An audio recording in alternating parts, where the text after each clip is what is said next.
Trio Solo Dixie Medley, played by Fred Van Epps, Edison Records.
Played by the Edison Concert Band.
Hola a todos, buenas tardes. Mi nombre es Paula, quiero darles la bienvenida a Fundación Telefónica.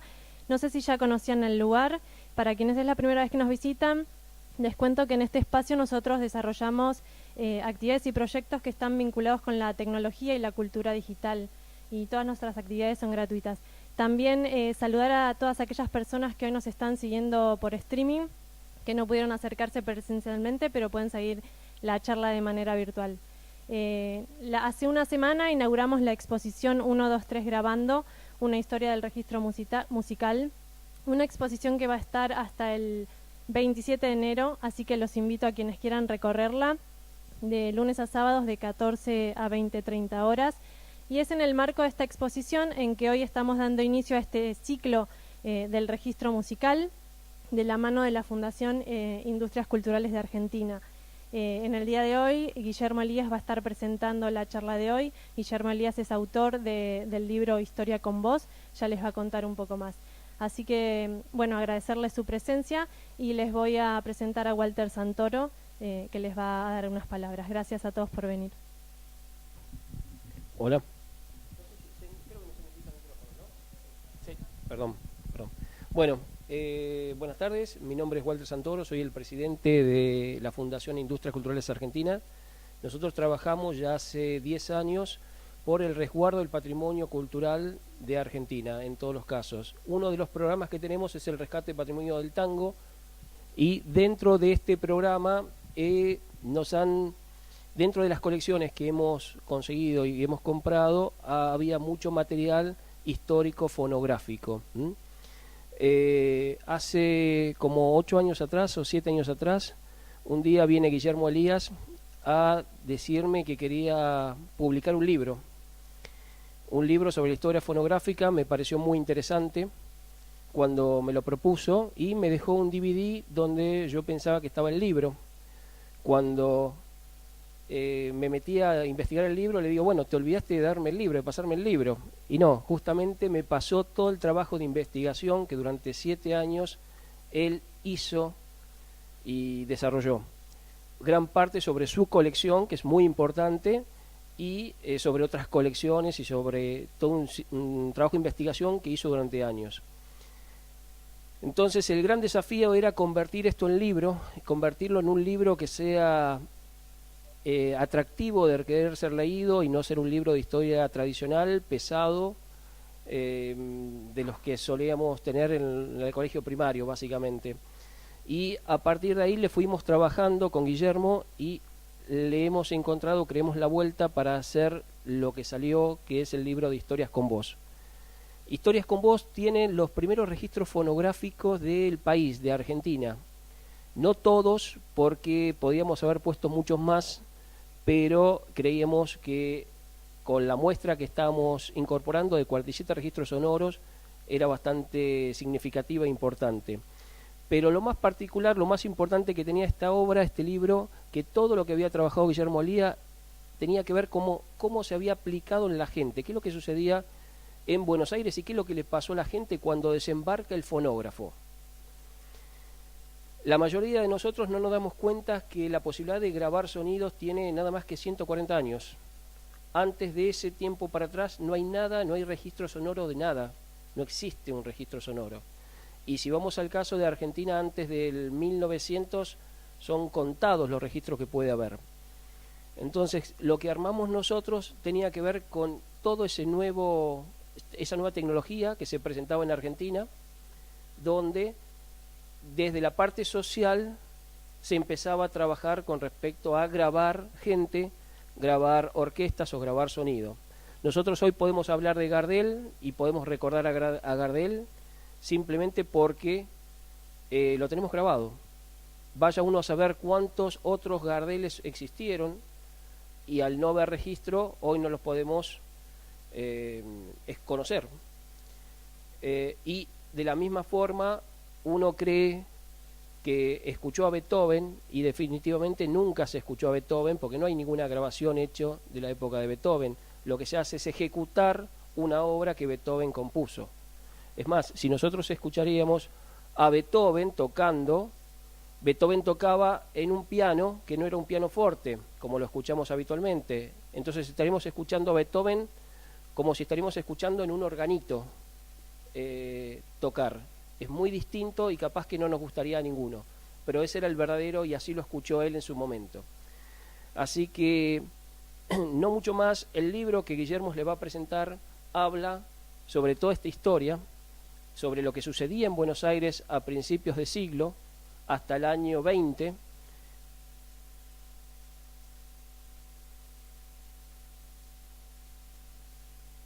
Nueva tecnología a partir del año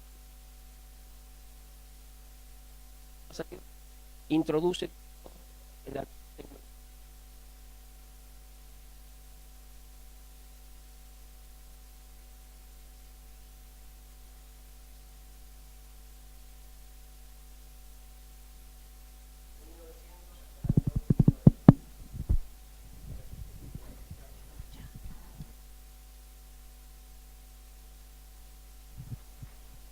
Buenas tardes.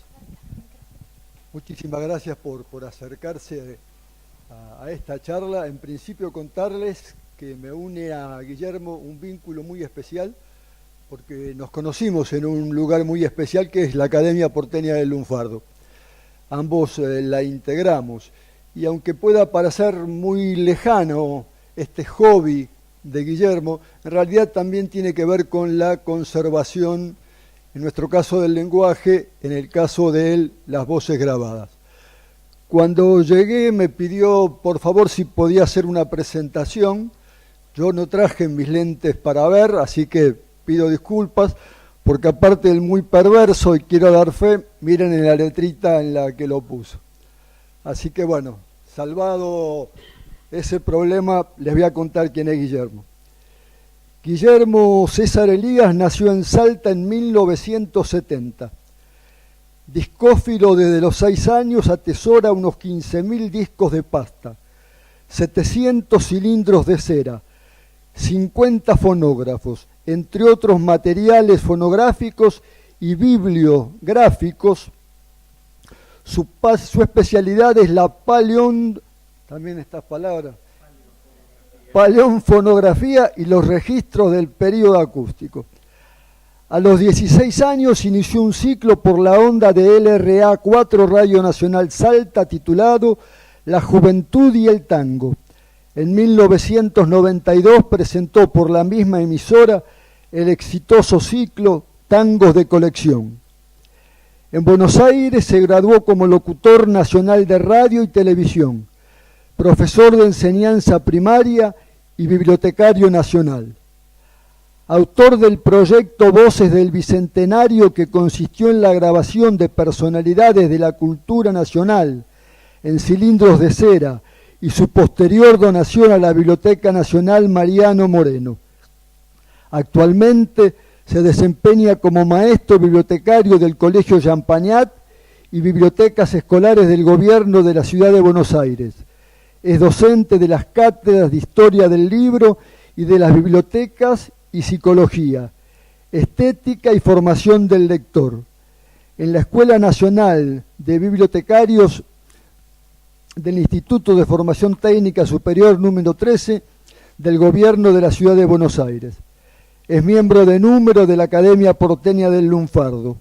Reunió en sus 3 profesiones, en su afición, a los registros sonoros y a la historia, las condiciones propicias para la concepción del libro Historias con Voz, que a continuación expondrá para ilustrar la exposición.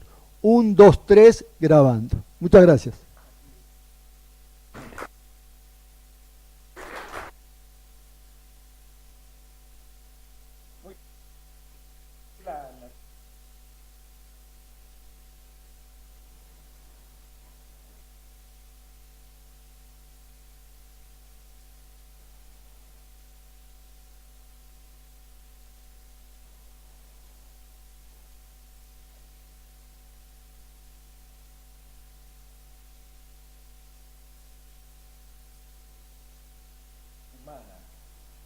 O del sonido grabado.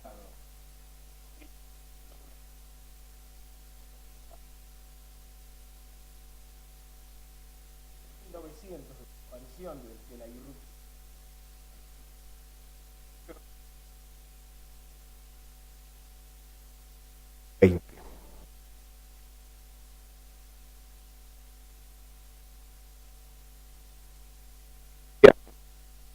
Tomada aquí en la ciudad de Buenos Aires.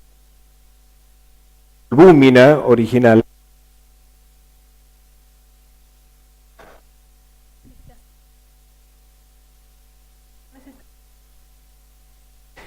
aparecen la madre y la hija con un fonógrafo Águila, uno de los primeros que había llegado a la ciudad de Buenos Aires. Es lo que va a ser de presentación en nuestro libro.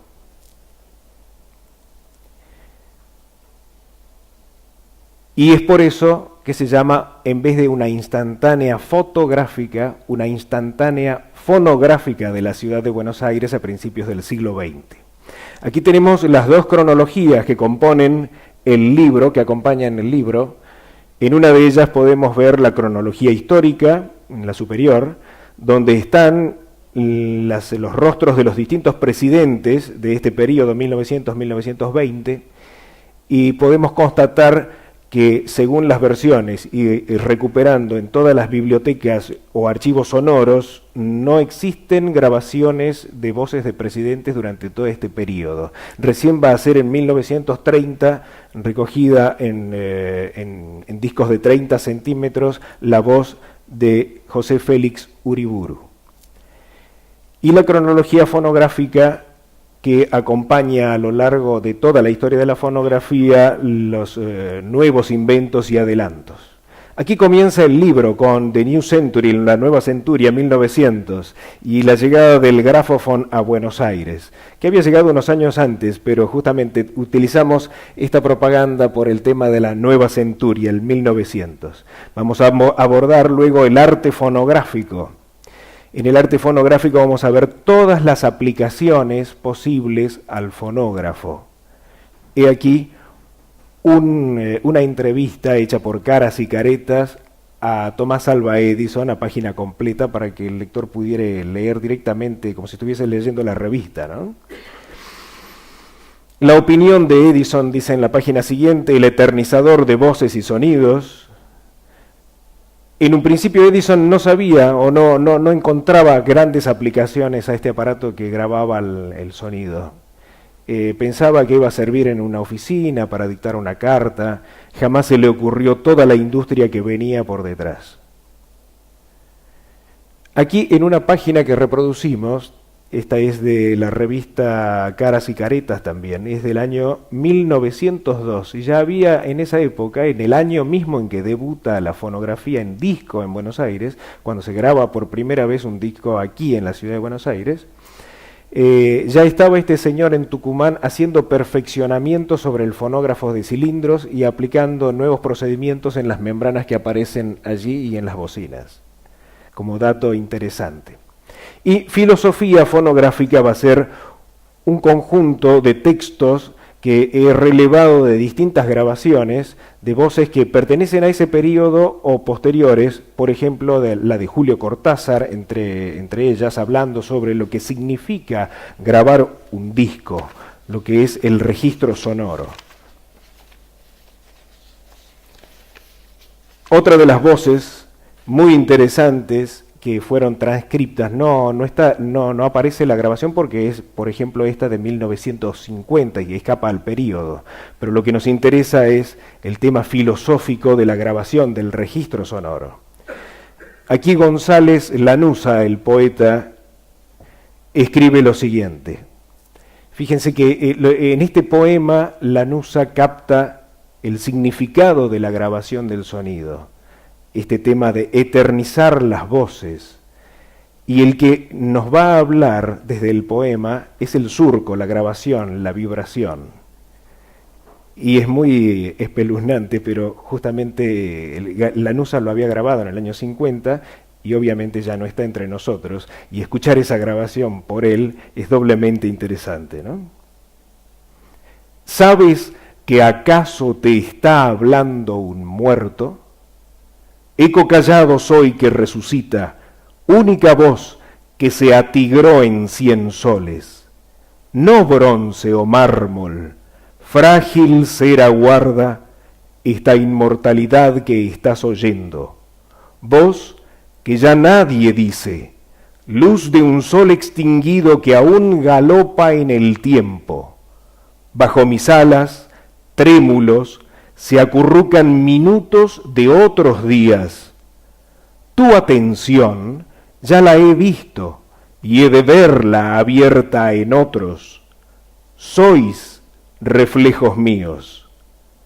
Yo soy la realidad, sombras vosotros, que con ser solo un aire estremecido, yo he de vivir más que quien me dijo. Soy el claro prodigio sin misterio, voz que se dice sola y para siempre. En vano sobre mí pondrán los hombres leve silencio o densidad de olvido, vendrá una mano y volaré de nuevo. Diré otra vez lo que te estoy diciendo. Eduardo González Lanuza. Y aquí tenemos otra de las aplicaciones, ¿no? Una carta fonográfica enviada por correo, el cilindro que se despachaba por correo, y en cierto momento se hicieron casamientos a la minuta en Estados Unidos por medio del cilindro de cera que se podía grabar. Los sellos fonográficos que fueron apareciendo en Buenos Aires. Bueno, el primero que aparece es el sello sonófono, con la intención de grabar, y graban en 1902. Hubo el sello, antes que eso, el sello Berliner, que ya había introducido al mercado grabaciones traídas del extranjero y grabadas en el extranjero, porque no tenía nada que ver con las músicas criollas.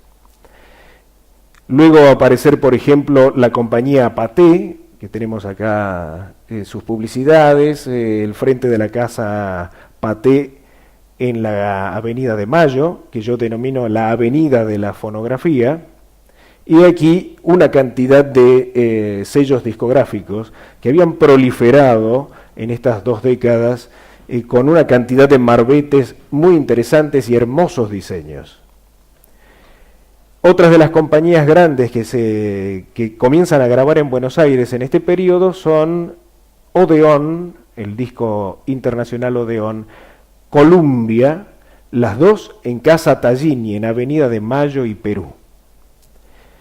Y aquí vamos al encuentro de una grabación anecdótica, porque es la primera publicidad grabada en la República Argentina y justamente corresponde a esta tienda que grababa los discos de Odeón y Columbia. Y es una grabación, una publicidad del sello Columbia Records.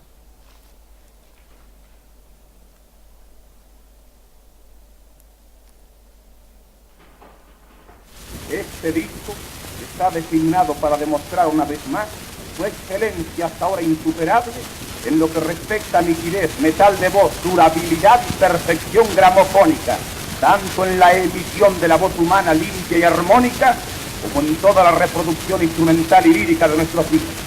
A su absorción asombrosa no escapa el ruido ni el aliento más leve, la brisa, el pampero, una hoja que cae, la lluvia, el balido, el llanto, la carcajada, la respiración. Todo se registra y todo se estampa en nuestro maravilloso disco Columbia, que tiene además la gran virtud de ser adaptable para todo aparato gramofónico. Y desde la ópera sublime hasta el tierno y dulcísimo estilo criollo, da la idea máxima y acabada de la ciencia de grabar voces, músicas y sonidos, con todo el ambiente y el verismo local imaginable. Ahí van ejemplos. El señor Bobby cantando un estilo.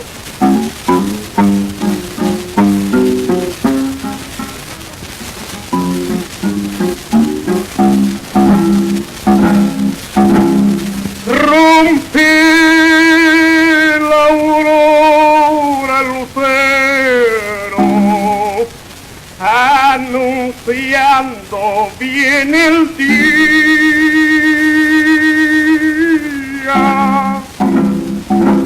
y ya es una algarabía entre pájaros y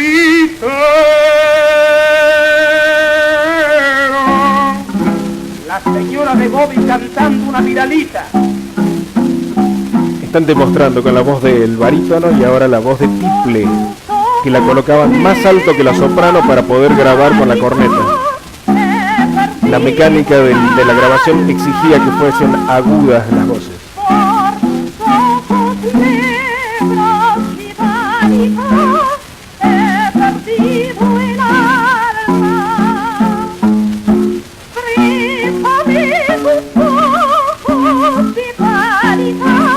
Ya quiero encontrar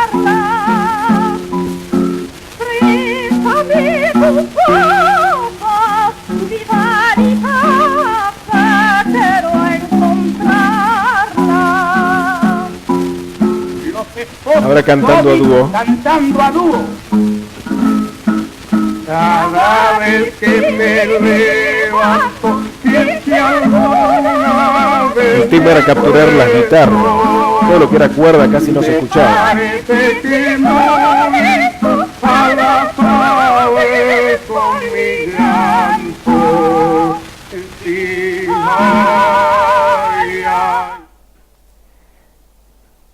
Bien, esto es la historia de la primera publicidad grabada en nuestro país.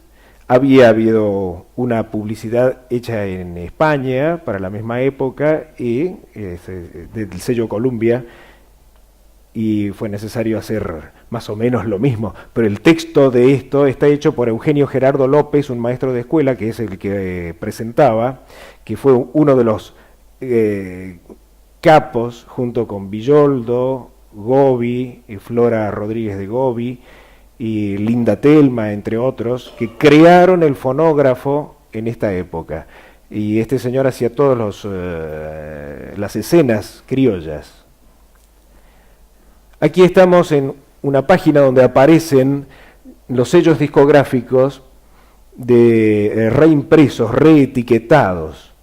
Estamos hablando de una época en la que en la República Argentina solamente se hacía la toma, se grababa a la cera y se enviaba a Alemania o a Estados Unidos para hacer la matricería y para hacer las copias que luego eran remitidas en barcos, o sea que se demoraba bastante tiempo en que llegaran las grabaciones a Buenos Aires.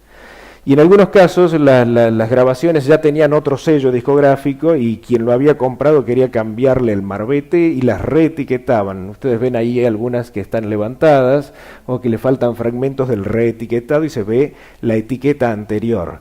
Todas estas etiquetas eran originariamente de Alemania, ¿no? Y en las imágenes de abajo podemos ver al gaucho Relámpago. Este señor era un italiano, Carlos Nasca, que había llegado a la Argentina y muy particularmente se vestía de gaucho y andaba por la ciudad vestido de gaucho muy campante y le dieron el mote del gaucho Relámpago. Él logró ser representante de la compañía ERA, de un disco de Lindström de Alemania, al que él bautiza ERA, que sería el lugar de donde está la casa y donde vive el gaucho, la ERA, y se retrata él mismo en su caballo. Es muy particular esto porque además grabó una cantidad de tangos con distintas formaciones, con una rondalla que se llamaba El Gaucho Relámpago. Y vamos a ver más adelante que las voces que llegan a nuestra época fueron todas tomadas por él, las voces documentales de políticos, por ejemplo. La Banda Municipal de Buenos Aires la elegí especialmente porque como habla de la ciudad de Buenos Aires, esta banda fue armada en 1910 para los festejos del centenario y aquí en el libro la escuchamos entre las voces para que no sea tan aburrido escuchar tantas voces juntas como separadores, esos tangos. Entre ellos está el tango El 606, que es un tango famoso que tiene que ver con un remedio para la sífilis, hecho por un alemán, Ehrlich, el doctor Ehrlich, en su experimento número 606 logra a base de arsénico dominar de alguna manera la sífilis, que era una enfermedad bastante tediosa en aquellos años y que no tenía cura. Algunos terminaban en la etapa final totalmente dementes. Cada 10 personas que se aplicaban el Salvarsan, una quedaba ciega con este experimento número 606. Años después, creo que en el año 14, logra el experimento 914, que ese ya no dejaba ciego a nadie y más o menos curaba la sífilis.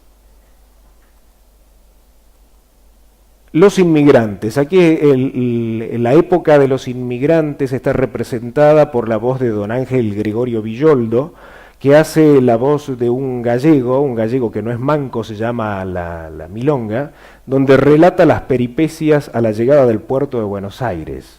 A ver si podemos, vamos a escucharlo, un fragmento de de Ángel Gregorio Villoldo haciendo esto.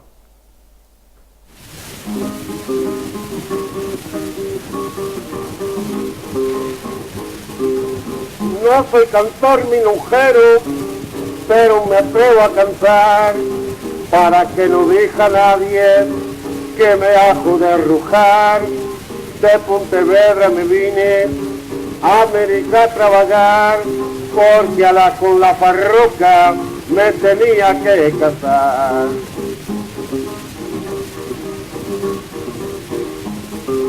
Yo tenía compromiso con la madre de Zenobia de casarme muy prontito, o si no de la novia, como no tenía dinero para mercar el mueblaje, pensé buscarlo en América y enseguida emprendí viaje.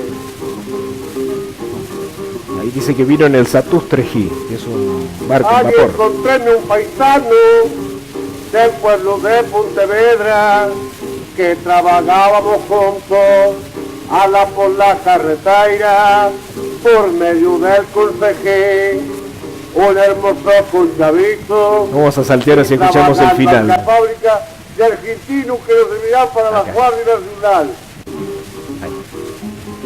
A la farruca escribí y en esa dije vino, y pronto fabricaremos varios hijos argentinos. Pronto fabricaremos varios hijos argentinos. Escribí, y en esa dije vino, y pronto fabricaremos varios hijos argentinos. Es lo que me gusta. En cuanto llegue la farruca, haremos una fábrica de argentinos que nos servirán para la Guardia Nacional.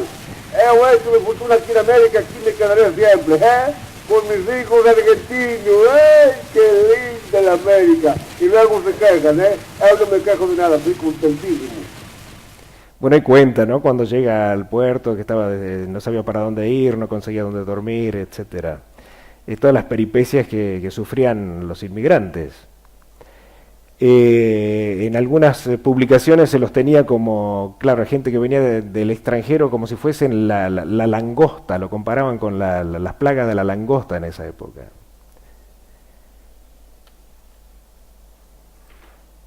El himno nacional argentino aquí es tomado porque en realidad la primera grabación de nuestra discografía nacional está tomada en Nueva York para el sello de Emil Berliner en 1899. El tenor Adamini interpreta el himno nacional argentino con la letra antigua. Ese disquito en 60 revoluciones es el primer disco de la discografía nacional, pero está grabado en el extranjero por un personaje extranjero, un tenor extranjero. Y luego recién va a ser, como ya cité, 1902, el año en que el sello sonófono, que lo tenemos acá en una publicidad de Repeto, en 1902 llegan ya a Buenos Aires para la venta los primeros discos tomados en Buenos Aires. Este sello, según los registros de la compañía, había sido enviada a grabar a Brasil. Y sin embargo aparece en ese listado como si fuesen tomados en Brasil los discos argentinos.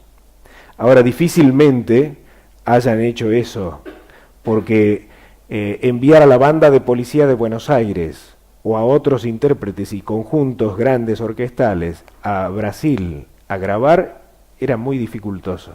Seguramente el itinerante grabador era una máquina que llevaban, que era portátil y que podían hacer los cortes de los acetatos. Llegó a Buenos Aires una semana probablemente y hizo las tomas de nuestros cantos criollos. Y fue tomado todo esto, que fue una gran iniciativa, ¿no? El tener registros de nuestra propia música en disco. Ahí tienen ustedes las dos versiones que presentamos en el libro. La primera versión del himno nacional tomada en Buenos Aires por la banda de policía de Buenos Aires, y allá un tenor en el año 1909. Ya Julio Argentino Roca había hecho las modificaciones del himno nacional. El himno nacional en realidad había tantas versiones y cada escuela la cantaba a su manera, cada parte de un regimiento la cantaba a su manera. Cuando se juntaban varios, era el tema, nadie sabía por dónde atacar ni cómo cantarla, porque cada uno tenía una versión distinta. Entonces se estandariza en 1903 el himno nacional argentino. Sin embargo, esta toma es de 1909 y probablemente este tenor Carbonell tomó partes que a él le interesaron cantar para sobresalir en su voz. Vamos al fragmento inicial del himno nacional argentino por la banda de policía. En esta época, cuando se grababa, se anunciaba la grabación, como se hacía con los cilindros. Nacional Argentino, por la banda de policía. Himno nacional argentino por la banda de policía. Era la policía de la capital.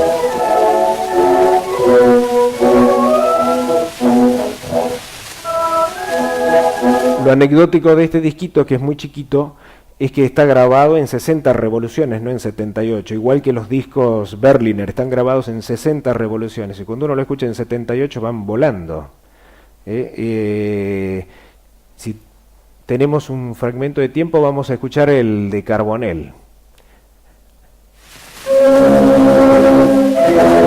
Si tienen la posibilidad de escuchar el himno en su letra antigua.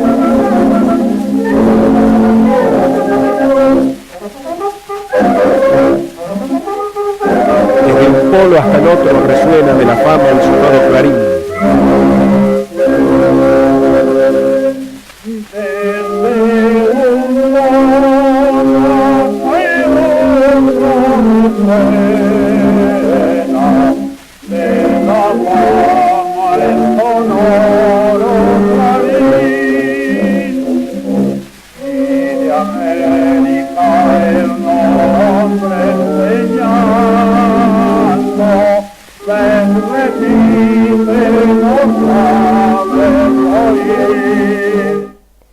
Bien, la escuela pública, otro de los temas que abordamos, son todos temas sociales. La escuela pública la abordamos con una grabación tomada en 1910.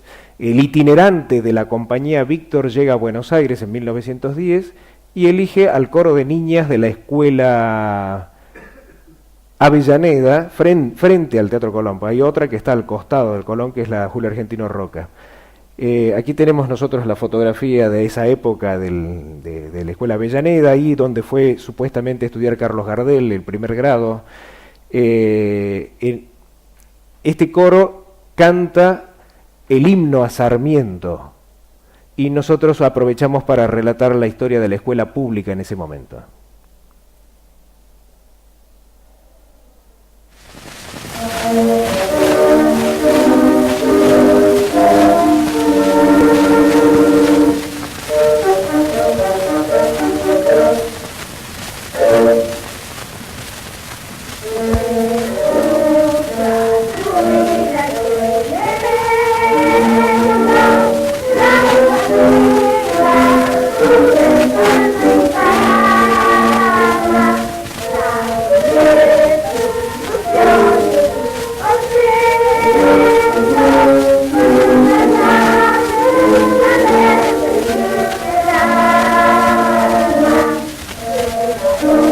Bien, el próximo tema es el organillo, el organito callejero que desparramaba las primeras musiquitas de los tangos. Aclarar que en la época solo se podían, los cilindros grababan los primeros 2 minutos y los segundos 4 minutos. O sea que cada vez que grababan algo lo pensaban muy bien.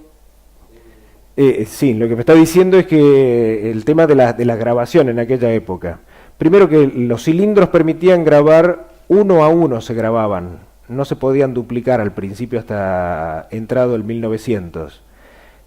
O sea que, por ejemplo, en la casa Lepage, donde estaba empleado uno de los grandes hombres de la fonografía argentina, Mac Lussmann, que había llegado recién y era un jovencito, y era el muchacho de los repartos, él llevaba la lista de los cilindros que había pedido el cliente, supongamos un cilindro del payador Arturo Navas y cantando La Carcajada, uno de Villoldo cantando tal otra cosa. Él llevaba los cilindros virgen a la casa de cada uno de estos personajes para que lo grabaran, y a la tarde ya estaban esperando al cliente en el local de Lepage. Fíjense todo el trabajo que conllevaba una grabación en aquella época. Y ya acá, cuando aparece el disco, se puede duplicar, ¿no?, la grabación. De uno a uno, y esos cilindros tenían poca duración. A medida que iban siendo, Sí, tenían duración de 2 minutos y de 4 luego. pero las veces que se podían reproducir no eran eternas, eran muy pocas. Entonces, haber registrado, haber salvado esto después de 100 años es casi un milagro, porque esto quiere decir que estos cilindros fueron escuchados pocas veces, porque si no, no escucharíamos nada, y tenemos hoy la posibilidad de tener este registro completo. Bien, acá vamos al tema del organillo y a la historia del tango, ¿no? Porque el tango comienza a ser representado con las melodías que desparramaba el organito por la calle. Y una toma del sello Era hace una toma de un organito tocando un vals. Esto se podía escuchar en Buenos Aires en aquella época.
Una cosa que olvidé decir es que todas las tomas que están contempladas en el libro, de los 47 registros, están hechos obviamente en un estudio, porque era imposible grabar como se graba ahora, cuando uno saca un equipo que graba y tomar todo el ambiente y poder registrar los sonidos en la calle, los sonidos ambientes. En ese momento no, cuando uno quería retratar una escena había que escenificarla y gritar en la corneta para que saliera, ¿eh?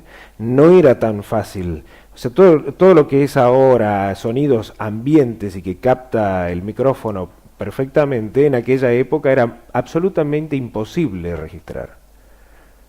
Entonces acá sí, el organito entró al estudio, lo pusieron al lado de la corneta y ahí grabaron.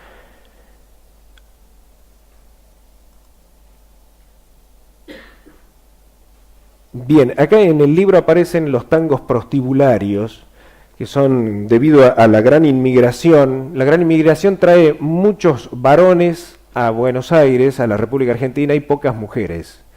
Entonces proliferaron los prostíbulos. Acá tienen ustedes la partitura El Cachorrito de Ángel Gregorio Villoldo, donde pueden ver perfectamente mimetizado el pene y los testículos, la referencia obvia al miembro viril masculino. Por primera vez, nosotros en esta publicación presentamos a 4 láminas los tangos prostibularios editados en esa época. Fíjense los títulos: Echale aceite a la manija, siempre haciendo alusión al doble sentido, ¿no? El pelao, haceme un 4, y la llave, el que puede, sacudime la persiana, la metralla, la sucursal, que era el otro agujerito, el clavo era llevarse una enfermedad venérea del prostíbulo. Esto sí, porque la clase media no tenía esa doble intención al leerlos. Solamente el que estaba en contacto con ese ambiente sabía de qué se trataba. Por ejemplo, allá arriba, bien disfrazado, dice 7 P, punto suspensivo, as. 7 pulgadas, decía la clase media, y eran, en realidad las 7 pulgadas eran la medida del miembro viril. Los vendedores ambulantes es otra grabación muy interesante, hecha por Ángel Gregorio Villoldo, que él como personaje famoso de su época, un tipo muy sagaz, logra captar los cantos, las voces y los decires de los pregones de la calle de esa época, de 1900. Esto se había hecho también en Francia. Antier me levanté muy temprano. Esta semana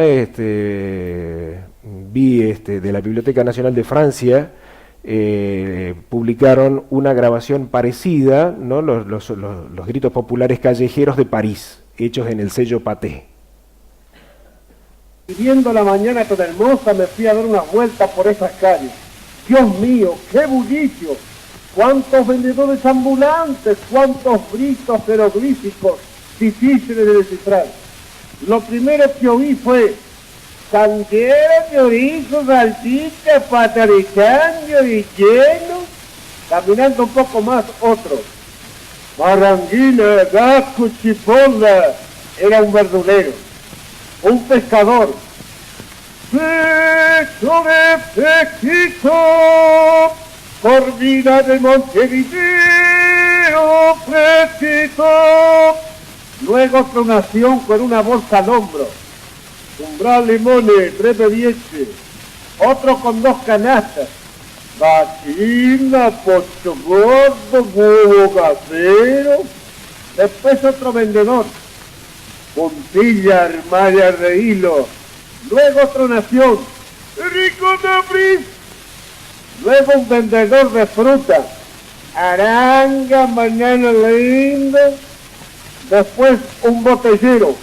Botella vacía, botella. Luego un turco. Hay cosa linda, barata, tajera, camela, botona, pulva.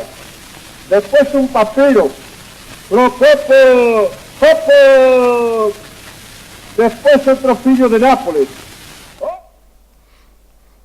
Bien, uno de los temas también interesantes de esa época fue la huelga de los conventillos. 1907 comenzaron a subir desmesuradamente los precios de los alquileres de las piezas en los conventillos. Comienza se declara la huelga acá en Rosario y en alguna otra capital más del interior, pero acá en Buenos Aires fue muy fuerte. Acuérdense que los varones salían a trabajar y las mujeres por ahí trabajaban de planchadores, se quedaron un tiempo más en las casas. Así que las que apechugaron con la huelga y salieron a la calle con sus escobas para barrer con la injusticia fueron las mujeres, que por primera vez aparecen en la escena política, salen a la calle a defender el bastión del conventillo. Lo defendían porque querían desalojarlos por la falta de pago de los alquileres, y desde los altos de los edificios tiraban agua caliente a la policía, y se peleaban con el casero, con el que cuidaba el edificio del conventillo. Ahora, acá podemos ver una primera línea de niños con las escobas, ¿no? Y hubo hasta muertos, hubo en esta revuelta de los conventillos. Una cosa terrible, porque hubo conventillos en los que vivían cerca de 100, 150 familias, eran una cantidad desopilante de personas con una canilla de agua, que además el Estado argentino en esa época, en vez de poner medidores de agua a las casas de los ricos, puso medidores de agua a los conventillos. Ahí fue cuando atacó Alfredo Lorenzo Palacios, el diputado socialista, en contra de estos medidores de agua en los conventillos. También la escasez de baños. Acá tenemos una imagen de uno de los conventillos en la calle Piedras, donde habían 104 piezas y más de 500 inquilinos. La fotografía del Archivo General de la Nación. Y vamos a escuchar, así nos ponemos a tono, Bochinche en un conventillo, Alfredo Gobi y su esposa. Como si estuviésemos en el patio del conventillo. ¡Doña Magdalena! ¡Doña Magdalena! Mira a tu hijo que está metiendo batefundo delante de mi puerta. Y bien, para eso son muchachos, quieren divertirse. Jueguen nomás, muchachos, jueguen. Ah, si usted quiere divertirse, ¿para qué no lleva a los círculos a venir los payasos, Porque lo ven a usted y es lo mismo. Ah, bruta puerca, china sin vergüenza. Más payasa será usted, más payasa. Cállate, gringo, papa sucia. Vaya macarrones. ¿Por qué no dieron chaletes ya que están delicados? Sería mejor que diera educación a su hijo, ¿sabe? Sí, mis hijos son más educados que usted. Su gringo roñoso, verdulero, cara de tamango y chatarero. Tu abuelita la suerte, china mulata puerca. ¡Silencio! ¡Silencio! Vamos a ver si te callan la boca, pedazo de bochinchero. ¿Qué hay con tantos gritos y barullo? Pero no ven a un José, ese gringo malcriado, que viene aquí insultándome porque dice que le molestan los niños. Ah, mira qué monstruosa. Hasta no sé que me endulzato a yo. Me ha dicho el gringo, cara de tamaño de chacarero, fuerte, y qué sé yo que me ha dicho más. Miente, su gringo el diablo, que se vino gritándome china mulata. Naturalmente. Gracias, con está mi compadre, el cabo. Después interviene la policía como siempre al final. La moral y los 50 está también en el registro este, que es un tanguito en el que se recuerda esa ordenanza en la que se prohibía a los varones decirle piropos a las mujeres. Acá estaba la Liga de Moral Pública, que eran unos ciudadanos, buenas personas supuestamente, que se ayudaban a la policía a saber qué persona había incurrido en este delito. Del tango no se habla. Esta es un poco la historia del tango, y aquí citamos algunos tangos que tienen que ver con estos tangos prostibularios. Estos son psicalípticos en realidad. Estos tangos eran los que se cantaban, improvisaban los muchachos cuando iban al prostíbulo, donde se improvisaba además una orquesta de 3 o 4 músicos que tocaban los tanguitos de moda. Y aquí es don Jorge Luis Borges, quien en un reportaje a su sobrino le cuenta, él se recuerda de estos 3 tanguitos, las letras.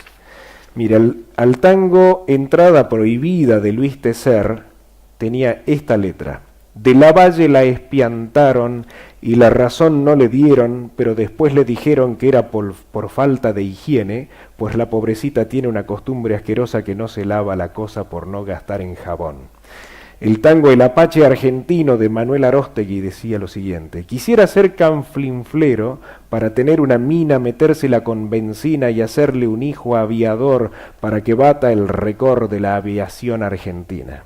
Como ven, no tiene nada que envidiarle a la cumbia villera ni al Felice los Cuatro, ¿no? La payanca de Augusto Pedro Berto: payanca de mi vida, no te apresures, que el polvo que me he hecho quiero que dure. Ese era el tenor de esos tangos que llegaron a nosotros, ni en una grabación, obviamente, sino por recuerdo de gente mayor que podía hacer memoria de aquello. Del tango que estuvo prohibido, según Mentas, a principios de siglo por el Papa, todo fue mentira. La Academia Porteña del Lunfardo había hecho trámites y averiguó en el propio Vaticano y no refirieron ningún tipo de prohibición. Sin embargo, había sido tapa hasta del Fray Mocho, fíjense. El baile de arrabal. Aquí nos vamos a meter dentro de un bailongo de arrabal en el 1900. Yo, para terminar ese artículo del baile de arrabal, cito a Jorge Luis Borges, un fragmento muy cortito para cerrar ese artículo. Miren qué bonito lo que dice Borges. Cuando las noches impacientes de octubre sacaban sillas y personas a la vereda y las casas ahondadas Se dejaban ver hasta el fondo y había amarilla luz en los patios. La calle era confidencial y liviana, y las casas, huecas, eran como linternas en fila. Miren qué hermosa la descripción, y vamos a este baile de arrabal que se llama, además, la denominación es escena del natural, es como si estuviesen grabando en vivo, esa era la idea. Están en medio de un bailongo, supongamos en Palermo, y canta el payador y toca la orquesta típica y se escucha el ruido propio de la gente en el bailongo.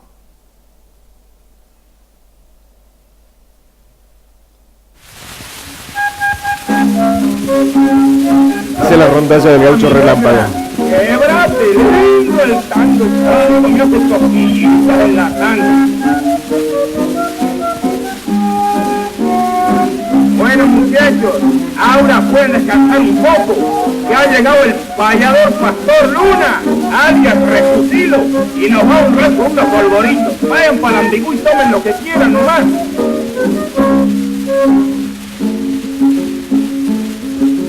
¡Ahora, Pardo, metele a la milonguita! Vamos a ver si se puede. Vámonos por la gente a decir verdad, por lo que es conocido, es de lo más distinguido. Ese es Villoldo. La sociedad. Una señora muy flaca, con una niña muy seca, y otra como una manteca que va en busca de casaca. Mirá qué partido pa' un manicomio. Mañana se termina el mundo, el tema de la compadrada del cometa, es un tango, claro que pasó por Buenos Aires y no ocurrió absolutamente nada de lo que esperaban. Aquí tienen ustedes una página con, miren, los barcos hundiéndose en medio del océano, toda una catástrofe que se esperaba que ocurriera, las predicciones de Flanmarion ya con el presidente Victorino de la Plaza en la tapa de Pebete. Sin embargo, fíjense aquí la publicidad de la casa Thompson, que era una mueblería, dice el cometa Halley, como un enviado del más allá del espacio, viene como a saludar a la República Argentina por el tema del centenario. Ese es el tono de la publicidad. Y sí tenemos como epicentro la fiesta del centenario argentino, y aquí en la grabación ¿cuál saltó? El centenario argentino, miren, ¿qué es el centenario? Ma qué cosa es puesto centenario. Se cumbran los periódicos, los centenarios. Se cumbran los cigarrillos, los centenarios. Entra la vitrina de los comerciantes, los centenarios. Ma qué cosa bárbara le puesto centenario.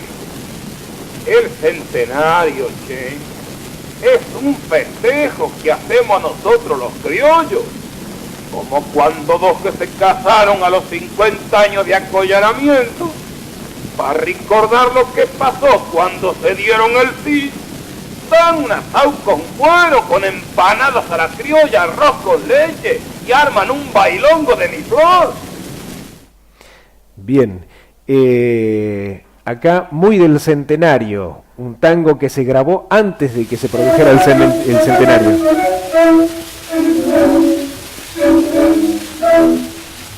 Ay, que farra, mamita, mamita, se prepara para el centenario. Cuánta cosa curiosa y bonita. Ay, veremos en el mes de mayo. Habrá bailes, banquetes y flores. El gaucho en la exposición, ahí está el gaucho en la exposición del centenario. Este personaje lo crea Eugenio Gerardo López. Es muy parecido al Fausto criollo, el del personaje que va al Teatro Colón, ¿no? El personaje gauchesco. Este gaucho se asombra por la aparición del fonógrafo, por la aparición del cine, por la aparición del tranvía, del subterráneo, y es lo que vamos rescatando aquí. En este caso, el gaucho en la exposición entra en la exposición del centenario y le proyectan un documental filmado en esa época sobre San Martín y el cruce de los Andes, y enloquece técnicamente porque dice que lo vide a San Martín, qué cosa de mandinga, ¿no? Tienen ustedes acá una imagen, miren, ¿se acuerdan de las primeras proyecciones de los Lumière cuando salieron corriendo de la sala porque venía el tren? La utilizaron acá para la publicidad de un insecticida que se llamaba Bufach para matar las chinches en la cama. Y el cinematógrafo parlante ya en 1907, aquí Lepage hablaba del cinematógrafo parlante. De hecho, desde el siglo anterior ya Edison concebía y otras compañías concebían el cine sonoro, ¿no?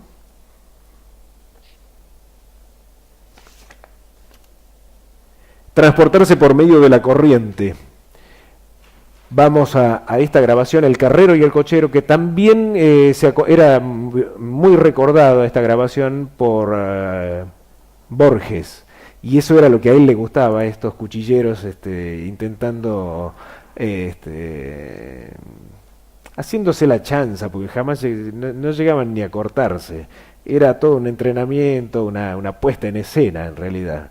Y aquí la lucha entre el carrero, que era el tipo que sabía manejar el carro y que no sabía cómo funcionaba el tramway, el eléctrico, que para él era todo un misterio lo del motorman. Por lo general eran personas que trabajaban en la provincia de Buenos Aires, los carreros.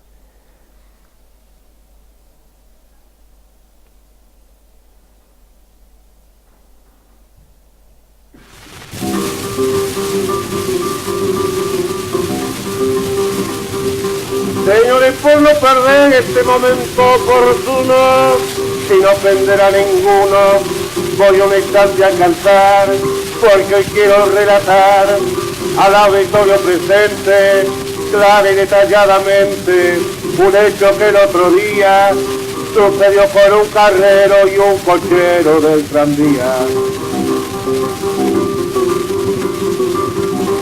Venía un coche por defensa del tranvía anglo-argentino, y en la mitad del camino encuentra un carro encajado. Compañero, hágase un lado, dice al del carro el cochero, y le responde el carrero: avise si es comisario, o si lo han nombrado alcalde, o se cree que soy otario. No está viendo cómo está la rueda toda encajada, y con carga tan pesada no me puedo ni mover. Si no vienen a poner una cuarta todo el día, estará el carro en la vía. Y el cochero ya enojado le contesta: 2 diabazos te pondría por pesado.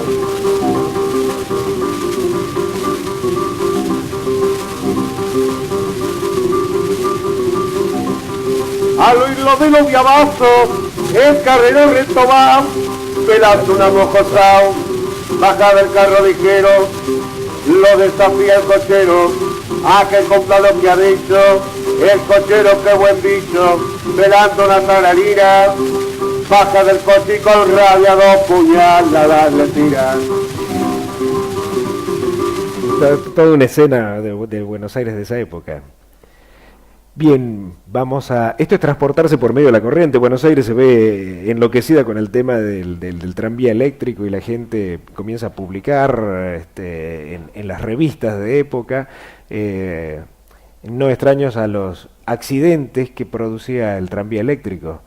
Y se hace incluso hasta un concurso para fabricar los miriñaques, para hacer que cuando chocara a alguna persona la tirara hacia el costado, ¿no? El subterráneo va a ser el próximo invento que va a aparecer. Dice, como si fuera suficiente, ahora también el tren va a ser subterráneo. Fíjense, esta grabación es anterior a la construcción del subterráneo. Y lo que dicen los personajes, dice: y nos van a taladrar los cimientos de Tuito, el caserío, y se nos viene abajo el día menos pensado y pasa una catástrofe.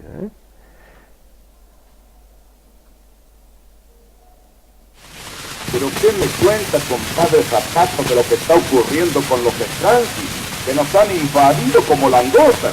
Los extranjis. Estoy en ayuna, compadre, de embuste. Pues ahora vamos a tener tranguay por debajo de tierra, y el loco ese de la electricidad va a correr como rata por las cuevas de los subterráneos. Pero ¿cómo diablos se entiende? Sí, pues, aunque yo no soy muy científico ni terapéutico, tiro al vértigo. Brusculeo que los ingenieros nos quieren agujerear la tierra y yo no sé cómo los propietarios de bienes errantes les permiten tamaño disparate. Ancina con ese procedimiento malevo van a taladrar los cimientos de todo el caserío y eso se nos viene abajo el día menos pensado y pasa una catástrofe. El gaucho y el teléfono. Miren qué maravilla acá para la telefónica. El gaucho y el teléfono por Cómo móvil se para pelea las con la llaves. telefonista. Diga, parcero, ¿quiere dejarme hablar un momentito por el teléfono? Teléfono. Ya digo, con el terminacho casi me enredo en la cuarta. Hable nomás, amigo. Gracias, parcero. Pero ¿cómo diablo me la entiendo con un fandango? Ah, aquí están los canucitos. ¿Y la manija? ¿Para que suene el cencerro? Ah, ya vi con el machero. Diablo de aparacito si tiene más vuelta que Rondán Esposo. Ahora vamos, con permiso.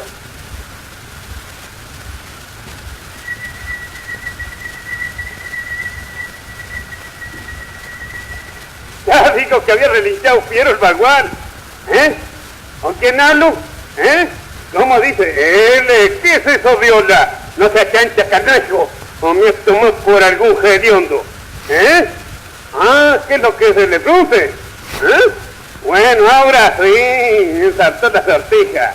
Atrás que se bien los embuditos en los orejones. ¿Qué dice? ¿Que está apurada? Paciencia y tragar saliva que para eso le paga el gobierno su cebona.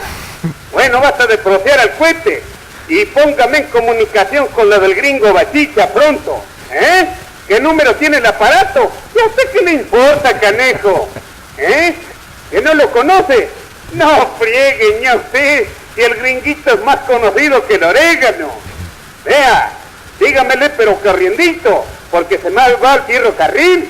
Y anoche he dejado olvidado en la pulpería un par de bombachas de color barrosa, que aunque tienen algunas ventanas... Bueno, esto se sucedía constantemente, ¿no? El tema de creer que la ciudad de Buenos Aires era una aldea donde vivían 4 personas. Acá llegaban cartas y decían el nombre del fulano y no tenía dirección, nada. Llegaban al correo, las publicó Caras y Caretas en su momento. La cantidad de cartas que llegaban sin dirección pensando que esto era tan chico que lo iban a encontrar al fulano.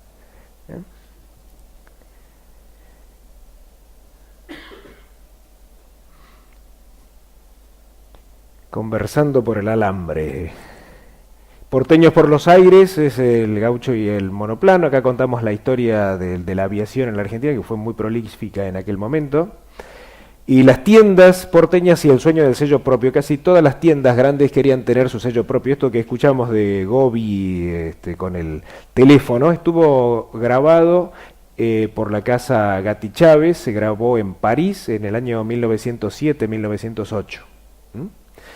Las tiendas porteñas tienen ustedes acá, a ver. Bueno, fue Gatti Chávez, una de ellas, Casa Ferraris y 3 o 4 más que lograron tener algún tipo de marbete. Abelino Cabezas fue otro sello discográfico interesante, importante, que tuvo una gran... fue bastante prolífico.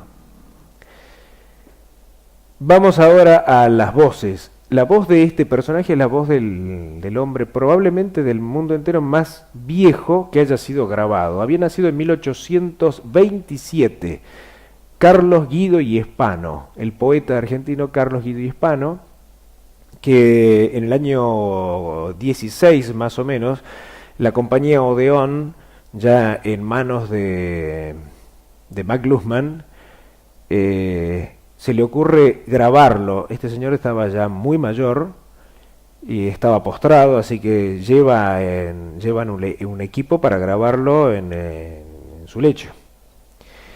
Y registra esta poesía que se llama Buenos Aires. Se las leo así como primero porque estaba viejo y tiene una dicción pobre. Y los discos muy antiguos, no en este caso, sino los discos Berliner, venían de una sola cara, y en la cara que no estaba grabado tenía el texto de lo que estaba registrado, porque no se entendía una papa lo que decía. Entonces venía explicado. Veamos el poema de Carlos Guido y Espano. Dice: fue en las riberas que fecunda el Plata, peregrina región que cual ninguna, el estro a las estrellas arrebata, donde en honrado hogar se alzó mi cuna. Salve al gran río cuya faz retrata la argéntea luz de la esplendente luna. Ora arrastre sereno, ora combata el esquife en que voy con mi fortuna. Buenos Aires, oh patria, aunque me olvidas, mi esperanza en tu olvido sumergiendo, tuyo es mi corazón, tuyo es mi brazo. Cuando ya no den sangre mis heridas, al cielo un postrer voto alzar pretendo, dormir mi último sueño en tu regazo. Lo gracioso de esto es que estaba conversando con el fonografista y se cuela antes de comenzar el recitado, dice: ahora Buenos Aires, dice, muy bajito. Y con Gustavo Segú, que hicimos la digitalización de esto, lo pudimos levantar un poquito más.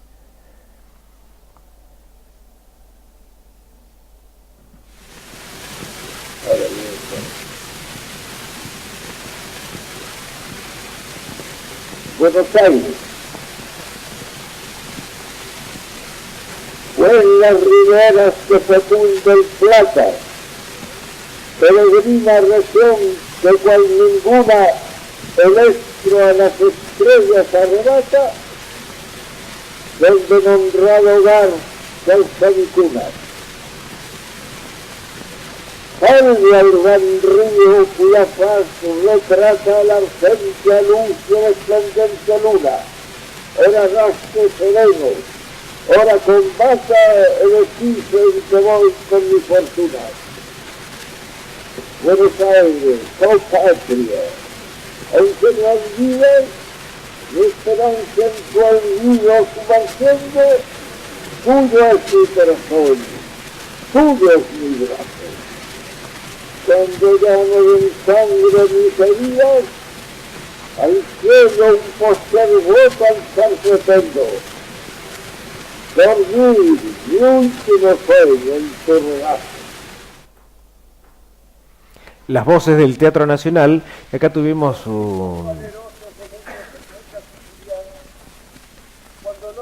ahí está sonando Zorrilla de San Martín.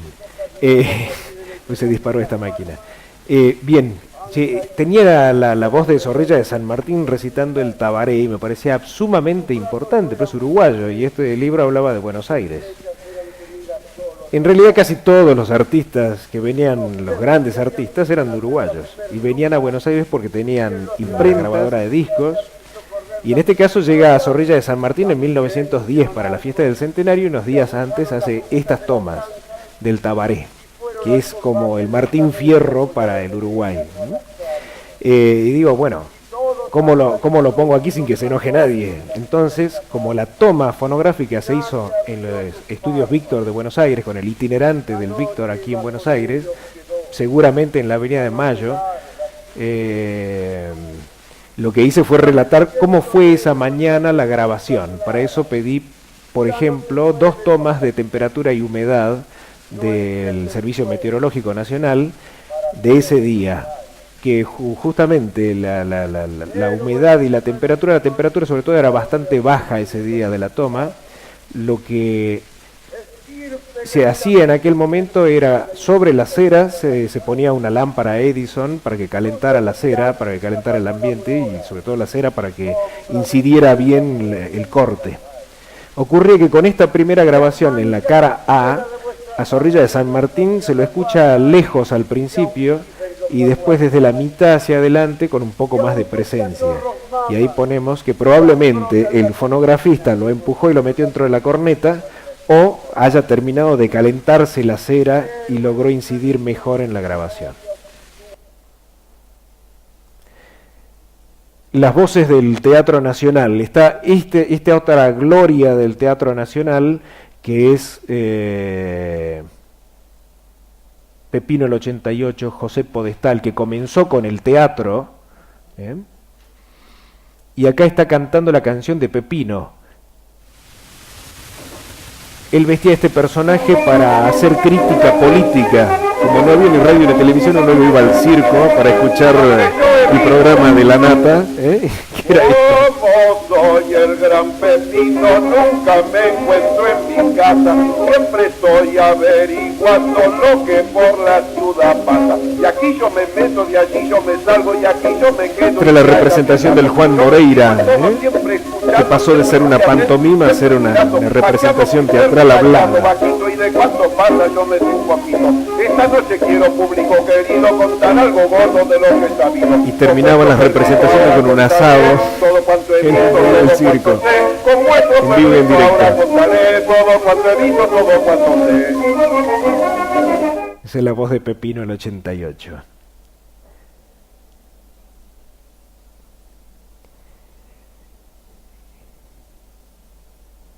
Bien, vamos ahora a la parte de los políticos, y ya vamos terminando, los partidos políticos.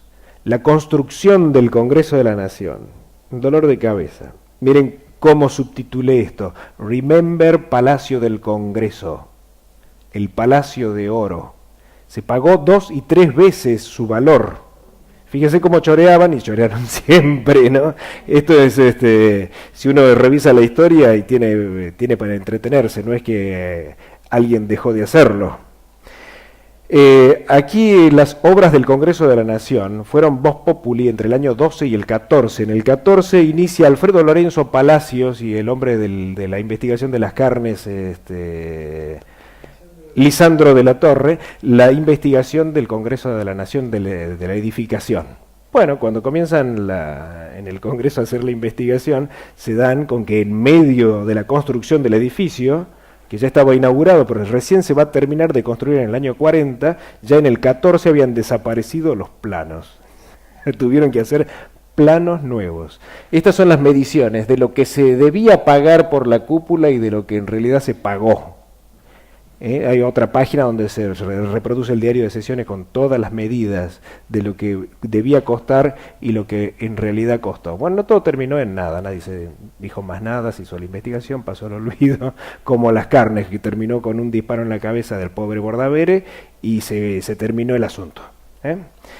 Bien, aquí vamos a la grabación. Esta grabación tiene 2 miradas. Una desde el punto de vista fonográfico, que es la del propio Eugenio López haciendo la representación, se llama Carcajada Política, y lo que hace es reírse, porque el fonógrafo tenía que demostrar sus cualidades, y una de las cualidades era que se ría a carcajadas, y se ríe de la política de ese momento y nombra entre las cosas del gato electoral, que cada vez lo vamos mejorando más, ya no es a punta de pistola votar por tal o cual, sino que, bueno, ustedes sabrán, y el tema de la investigación del Congreso. Lección de Historia Natural por Bobby para Carlos Chávez. El burro. Ahí equivoqué yo, Carcajada Políticas. Acá estamos. Pues señor, se dice por ahí que vamos a tener una gran regeneración moral en el país.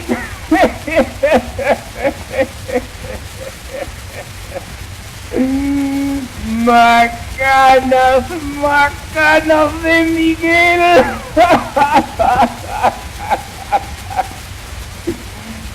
Se dice que va a haber una terrible investigación de todos los hechos políticos, que se va a expurgar el gran negocio de la Casa del Congreso Nuevo.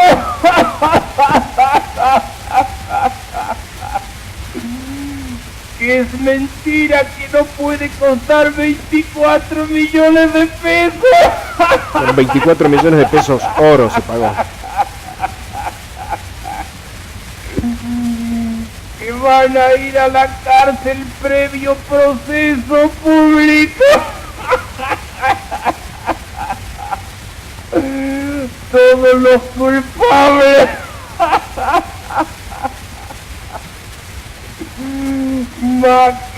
canas, más canas de Miguel, si todos son de la misma camada y comen. El feminismo criollo, las locas del feminismo. Fíjense cómo eran tomadas las mujeres. Si bien acá abordan el tema del feminismo, todavía era absolutamente machista la sociedad y se ríen de ellas. Es más, el titular las locas del feminismo significa que no están de acuerdo con ellas todavía. Y aquí están las feministas intentando hacer una manifestación y están del otro lado los varones riéndose de ellas. ¡Que hablen las leonas del feminismo! ¡Viva el feminismo! ¡Abajo los tiranos con pantalones! ¡Divorcio absoluto! Ya andaba dando vuelta en el Congreso el tema del divorcio. ¡Libre! ¡Todo libre!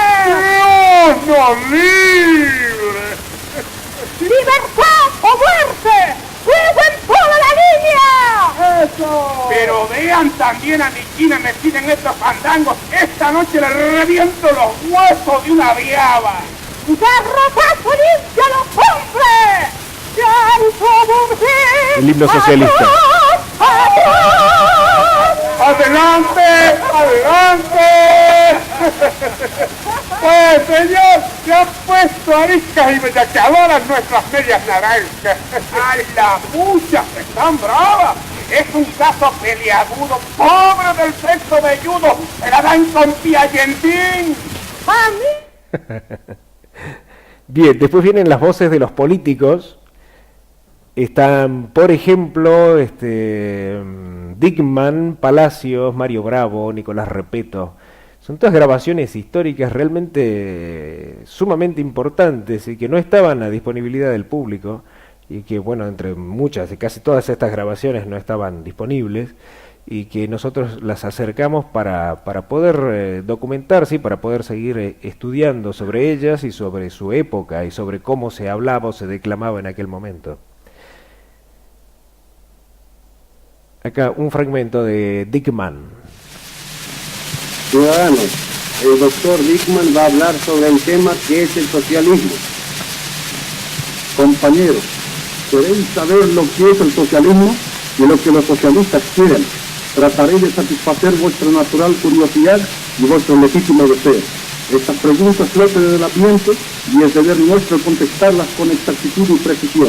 ¿Qué es el socialismo? ¿Qué quieren los socialistas? La actual sociedad está organizada en la forma que la inmensa mayoría de los hombres y mujeres, para vivir pobre y miserablemente, están condenados a un trabajo abrumador que agota su cuerpo y embrutece su mente, mientras una minoría ociosa posee toda la riqueza, aprovecha de todas las ventajas de la civilización y goza del más amplio bienestar y felicidad.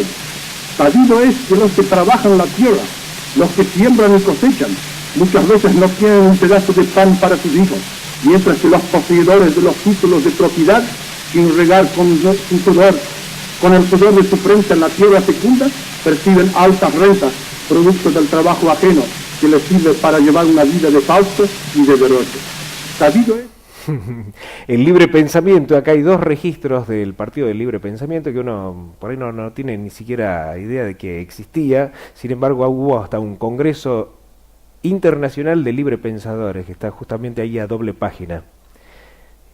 Y el que habla es Francisco Yica, que acá este señor tenía una casa de remates, comisiones e hipotecas. Alfredo Lorenzo Palacios, miren qué bonito los sellos, ¿no? Con la cara de ellos. Es más, siempre la fotografía que se difunde de ellos es la que se usa en el sello ERA, que probablemente les haya hecho tomar el propio Gaucho Relámpago para ilustrar los discos.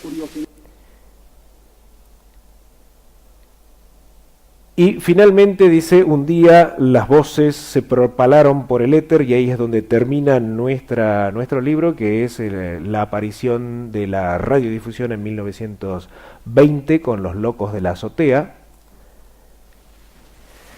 Y aquí un una radio de las que trajo Marconi cerca de 1910, sí, en 1910, para hacer transmisiones en onda corta. Una fotografía donde está a bordo del Principessa Mafalda izando un barrilete para hacer transmisiones, lo usaban como antena.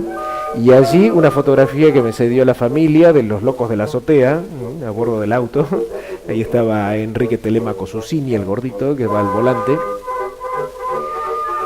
Y de este lado, para cerrar el libro, El Gaucho Relámpago, del que yo les había comentado, que fue el que grabó a todos estos políticos que están en el libro al final, y dos teorías: que lo apalearon en la calle por grabar socialistas, porque no grabó ningún otro partido más,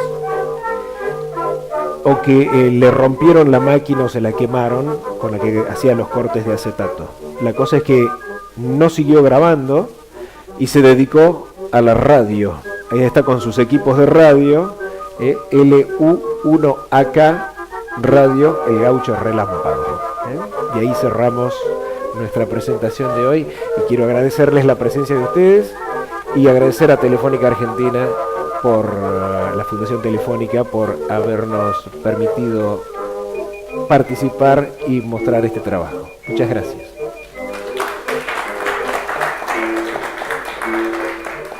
Bueno, gracias a todos. No sé si alguno tiene alguna pregunta que quiera hacerle a Guillermo. Tenemos 5 minutos. Al micrófono. La influencia de las grabaciones en la radio. Bueno, primero fue la grabación del sonido la que permite que comiencen a difundirse las músicas y melodías. Comienza primero en los lugares donde se había inventado el fonógrafo, después se lleva a lugares casi recónditos, y comienza la industria a atravesar el mundo, a globalizar con las grabaciones. Aquí en Buenos Aires se podían escuchar discos hebreos, árabes, de cualquier parte del mundo, se conseguían grabaciones, y uno podía por primera vez escuchar músicas de otros lugares que ni siquiera tenía idea. Ese fue el primer impulso que dio la grabación del sonido a la industria de la música. Y la aparición de la radio, acá los locos de la azotea, Susini, que vivían al lado del Teatro Coliseo, en la calle Marcelo T. de Alvear, frente a la plaza, tenían la casa de ellos y al lado estaba el teatro. Y eran realmente locos, uno de ellos médico. Tenía para sus pacientes hipoacúsicos un micrófono, de los que usaban como si fuesen un audífono. El micrófono lo usaron para esa transmisión esa noche. A ellos se le ocurrió utilizar la onda hertziana, la onda de la radio, para transmitir programas culturales. Por eso es la primera transmisión de radiodifusión, porque fue esa la idea, transmitir la ópera Parsifal de Ricardo Wagner aquella noche. Habían 15 receptores a galena nada más. Sin embargo, hicieron esa transmisión.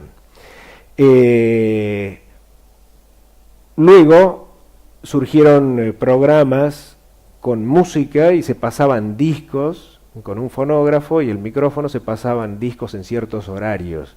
Y después ya la radio comenzó a ser el centro neurálgico de la sociedad. Toda la gente se informaba en la radio, se entretenía con programas en vivo, porque casi el disco al principio no participaba, y lo que convocaba a la gente a la radio era la orquesta en vivo. También habían espacios destinados a las grabaciones, pero la gente le encantaba escuchar sin ruido de púa, escuchar la orquesta en vivo y en directo, e ir a ver a sus artistas favoritos a la radio. Así que bueno, de ahí en más, casi todo lo que se hace en la radio hoy, el 99% es sonido grabado, ¿no? Incluso yo soy locutor nacional, ya casi no hay trabajo para los locutores, porque casi todas las publicidades están grabadas, ya nadie lee la tanda en vivo y en directo. De publicidades, sí, desde el año 30 hay publicidades grabadas, pero lo que pasa es que ya con el paso del tiempo es todo va grabado. Igual eso es lo que vamos a sacar. Eso es lo que se va a sacar en el próximo libro. El próximo libro va a abarcar del año 20 al año 47, que es todo lo nuevo que surge. Ahora, es interesante entender qué es lo que pasaba en Buenos Aires en el 1900 y lo importante que era. Las cosas llegaban al mismo momento que salían en el resto del mundo, y así de importante era Buenos Aires, o Argentina en ese caso. Y lo demuestran todos estos testimonios, ¿no? Cuando se habla ahí el gaucho y el subte, Buenos Aires fue la segunda ciudad del mundo en tener subte. Entonces es increíble cómo la tecnología y cómo cambió la vida de todos. Por eso esta recopilación que se hizo es tan importante. Eso es un retrato de la sociedad argentina en el momento en que surgen estos grandes inventos, porque hoy a nosotros no nos asombra nada, ya estaba todo inventado cuando nosotros aparecimos sobre la faz de la Tierra, pero estas personas que vivieron en ese momento, vieron por primera vez un fonógrafo y decían, esta cosa graba, la voz queda grabada, es algo increíble. Todavía no estaba el cine, recién estaba apareciendo el cine, o sea, pero no en Argentina. Por eso, en Europa, pero todavía no estaba, entonces había que vender también los fonógrafos, ¿no? También el diseño de los fonógrafos, imagínense quién podía comprar un fonógrafo, tenía que tener dinero. Claro, casi todos los soportes eran inaccesibles. Eran muy caros, tenían que estar estéticamente lindos, porque ¿quién lo iba a incorporar? Gente rica que lo tenía que exhibir en su casa y tenían que ser estéticamente hermosos, por eso tienen esos diseños que hoy gustan tanto, ¿no? También. Entonces es muy interesante todo el desarrollo para meter algo nuevo que era un hobby en ese momento, no iba a ser tan importante como después lo fue. Hoy no podemos pensar algo que no se pueda grabar, que no se pueda tener registro de todo eso. Bueno, pasaron 100 años nada más. Es algo tan pasa desapercibido para nosotros, esa posibilidad de encontrarnos con algo absolutamente nuevo. En nuestro periodo de vida hemos pasado con el invento de estas cosas y fue una parte más, no lo tomamos como una revolución como realmente fue, tan importante como la invención de la imprenta o más, y pasó en nuestro tiempo y no le dimos importancia, pero en aquel momento esta gente se asombraba porque era algo totalmente nuevo. Sí, muy bien. Sí, quería preguntarle por usted mencionó, por ejemplo, al principio la grabación de publicidades. Después mencionó en el caso de los Gobi que prácticamente hacían un acto de music hall, ¿no? ¿Qué difusión tenían o qué uso tenían esas grabaciones? Tanto la publicitaria, es decir, la gente iba y se compraba el disco de los Gobi. Se lo regalaban al disco de publicitario, se lo regalaban con un fonógrafo en casa Tallini. Y las obras teatrales era como tener la radio antes de la radio, es el radioteatro antes de la radio.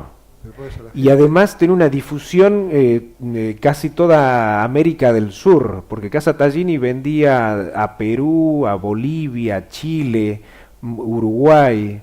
Imagínense que era... tenía en sus casas en Lima una copia de estas grabaciones. Las copias llegaban hasta esos lugares para venderse, sí. Y uno todavía hoy encuentra una colección de alguna persona que vivió hace 100 años o que algún hijo o nieto la conserva, y uno encuentra de 100 discos y 30 o 40 son de Gobi, Villoldo, y era lo que más se vendía.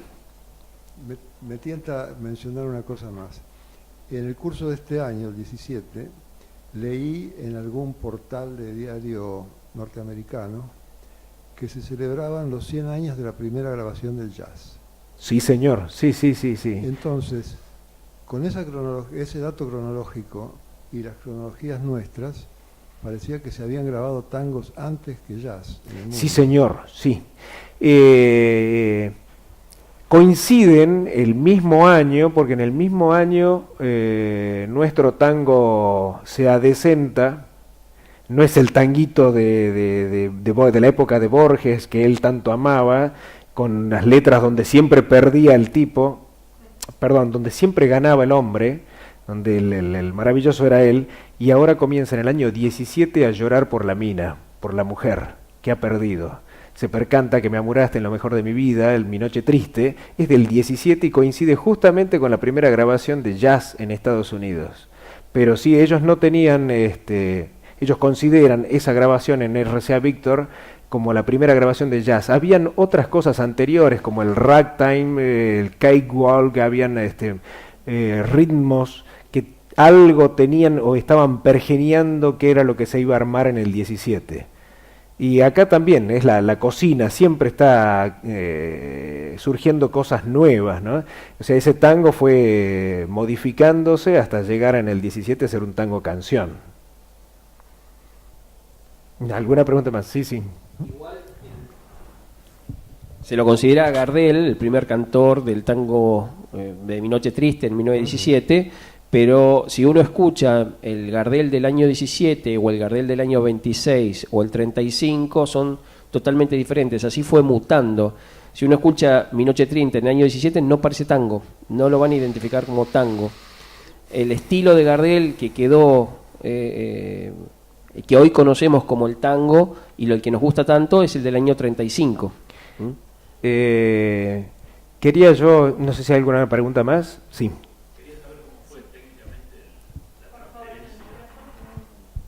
¿Cómo fue la transferencia de los registros originales al registro digital? Al digital, hoy? Bueno, trabajó Gustavo Segú, que es el vicepresidente de la Fundación Industrias Culturales Argentinas. Él tiene probablemente de ser la mayor colección de discos de Gardel. Él tiene los que salieron a la venta y la matricería, los discos que quedaron dentro de la compañía y que no salieron a la venta, las muestras invendibles, con tomas rarísimas. Bueno, él tiene equipos para lograr digitalizar, por ejemplo, ese disco de la banda de policía, él, con el oído que tiene, porque además sabe música, logró bajar al punto exacto donde se escucha a velocidad normal a la que había sido grabada ese disco. O a los discos de Villoldo, casi todos fueron retocados, porque uno está acostumbrado, uno pone el fonógrafo y por lo general le da más velocidad que 78, y uno se acostumbra a escuchar esas grabaciones a mayor velocidad, y sin embargo cuando él los lograba tocar en el equipo que tiene y le bajaba las revoluciones, de repente se humanizaba la voz, ¿sí? Es la voz de una persona, no es un tipo sonando a lata y rapidito. El día 8, Gustavo Segú va a mostrar estas diferencias de estas grabaciones. Sí, tenemos la colección completa de Gardel remasterizada por Gustavo, bueno, de Gardel, de Corsini, de Charlo, de varios más, el conocido es Gardel. Pero sí, es ese trabajo y la realidad es que son muchas variables de púas. Para sacar una se graban 5 o 6 veces el mismo disco con distintas púas, claro, y después se hace toda una ecuación. Lo que estamos escuchando acá tiene sonido ambiente, tiene el sonido clásico del disco, porque si uno elimina eso, le está sacando parte, se quitan información. Sí. Entonces no se puede sacar. Por eso es muy importante que las tomas que se hagan son de primera mano, o sea, de cilindros o de discos que hayan sido poco utilizados. Lamentablemente en nuestro país no se lleva una política de conservación de los materiales, hay muy pocos repositorios, o los repositorios que hay son amontonamiento de discos y no hay catálogo, nada, y realmente hay que comenzar a trabajar minuciosamente. Somos los coleccionistas, pocos de los que quedamos, porque muchos se fueron muriendo y se han desperdigado además las colecciones, los que logramos rescatar y digitalizar el material que consideramos importante, para ponerlo al conocimiento de la gente. Es interesante cómo se trabaja hoy para digitalizar. Por ejemplo, la biblioteca de Canadá, los archivos que ya tiene subidos a internet, está la grabación tal cual se escucha en el disco. Una grabación está en MP3, en otro soporte, y uno elige cuando entra por internet cómo lo quiere escuchar. Y además, cuando fue retocado y se le han cambiado frecuencias para que suene mejor, para que no haya ruido, dice específicamente qué es lo que se hizo y cómo se intervino la grabación. Y es maravilloso. De esa manera se puede trabajar, ¿eh? Hay un tema también importante, que el disco, lo que registraba, era perfecto. O sea, hoy, en la época no se podían escuchar determinadas cosas que hoy con las tecnologías actuales podemos encontrar cosas grabadas, discos de prueba de Gardel donde se equivoca y no dice una puteada pero más o menos, o hay que comenzar de vuelta. Bueno, eso no se escuchaba cuando tocaban en el fonógrafo, pero hoy con la tecnología se escucha, o sea, quedó registrado, está registrado, eso es importante. Entonces, hoy esto se hace con una púa láser. Lo que Gustavo está digitalizando es una púa láser que costó mucho dinero para poder hacer estas digitalizaciones.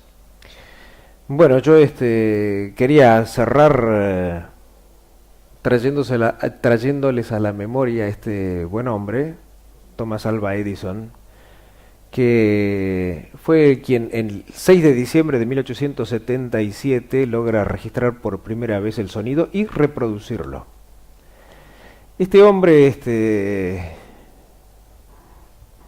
tuvo la certeza de que en vida pudo ser reconocido, pero además de eso, del reconocimiento, pudo ver lo que había hecho y de qué manera nos había tocado a todos los humanos, no tan solo con la grabación del sonido, que es por ahí un entretenimiento, una forma de aprendizaje para nosotros, sino que al inventar la luz eléctrica, duplicó la vida del hombre.